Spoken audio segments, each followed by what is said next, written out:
السلام علیکم۔ آج کی ویڈیو بڑی اہم ہے، اس لیے ویڈیو کو مکمل دیکھیے۔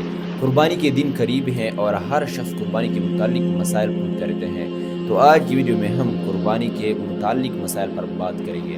سب سے پہلے نمبر پر ہے کہ قربانی کس شخص پر واجب ہوتی ہے۔ دوسرے نمبر پر ہے کہ کیا عورت پر قربانی واجب ہوتی ہے یا نہیں۔ تیسرے نمبر پر ہے کہ اگر عورت کے پاس مال پیسہ وغیرہ کچھ بھی نہیں ہے، صرف اور صرف سونا ہے یا چاندی ہے، تو اس پر قربانی واجب ہوگی یا نہیں۔ چوتھے نمبر پر ہے کہ اگر گھر میں ایک شخص قربانی کر لے، باقیوں کی طرف سے ادا ہو جائے گا یا نہیں۔ دیکھیے، سب سے پہلے نمبر پر ہے کہ قربانی کے لیے اہل ہونے کے لیے کیا کیا چیزیں ضروری ہیں۔ سب سے پہلے نمبر پر ہے کہ مسلمان، غیر مسلم پر قربانی نہیں ہے۔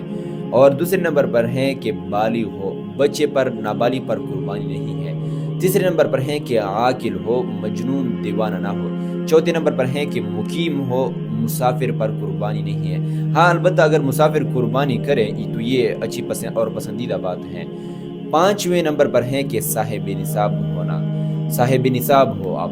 اگر آپ مسلمان بھی ہیں، بالغ بھی ہیں، عاقل بھی ہیں، مقیم بھی ہیں، اگر آپ صاحب نصاب نہیں ہیں، آپ کے پاس مال نہیں ہے، تو آپ پر قربانی واجب نہیں ہے۔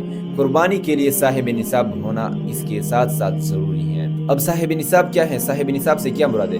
صاحب نصاب سے مراد ہے کہ اگر آپ کے پاس 7.5 تولہ سونا ہو یا 52 تولہ چاندی ہو یا اس کے برابر کی مالیت آپ کے پاس رقم ہو، پیسے ہو، غیر ضروری مال نہیں، تو اس صورت میں پھر آپ کے اوپر قربانی واجب ہو جائے گی۔ اب آج کل 7.5 تولہ سونے کی قیمت جو ہے وہ 25,59,000 روپے ہے، اور اس طرح 52 تولہ چاندی کی قیمت جو ہے وہ 1,79,000 روپے کے لگ بھگ بنتے ہیں۔ لیکن عام طور پر لوگوں کے پاس جب چاندی کی قیمت کے برابر مالیت آ جائے تو اس پر قربانی کرتے ہیں، یعنی 1,79,000 روپے۔ لیکن یہ یاد رکھیے، اگر آپ کے پاس غیر ضروری مال اتنا ہے تو آپ پر قربانی واجب ہوتا ہے۔ اگر ضروری مال ہے تو پھر قربانی واجب نہیں ہوتی ہے۔ مثال کے طور پر 10 ذی الحجہ کو، 11 ذی الحجہ کو، 12 ذی الحجہ کے بعد اگر آپ کے پاس 1,80,000 روپے آگے ہیں تو یہ تو نصاب کو پہنچتے ہیں، لیکن وہ ضروری مال ہیں، آپ کے اوپر قرض ہیں، گھر کا کرایہ ہے، اس طرح بل آپ کے اوپر آئے ہوئے ہیں، گیس کا بل ہے، بجلی کا بل ہے، تو یہ ضروری مال ہو گیا، تب آپ کے اوپر پھر قربانی واجب نہیں ہوتی ہے۔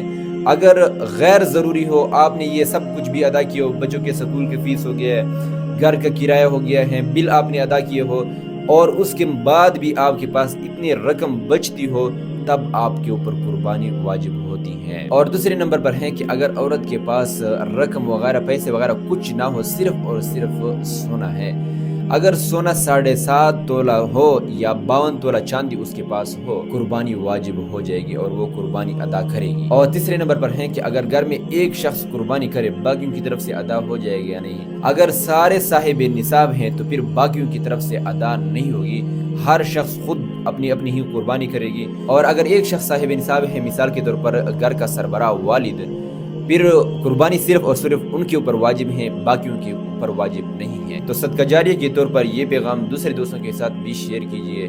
اس کے علاوہ اگر آپ کے کچھ اور مسائل ہو تو کمنٹ سیکشن میں سوال پوچھ سکتے ہیں، ہم انشاءاللہ اس کا جواب دیں گے۔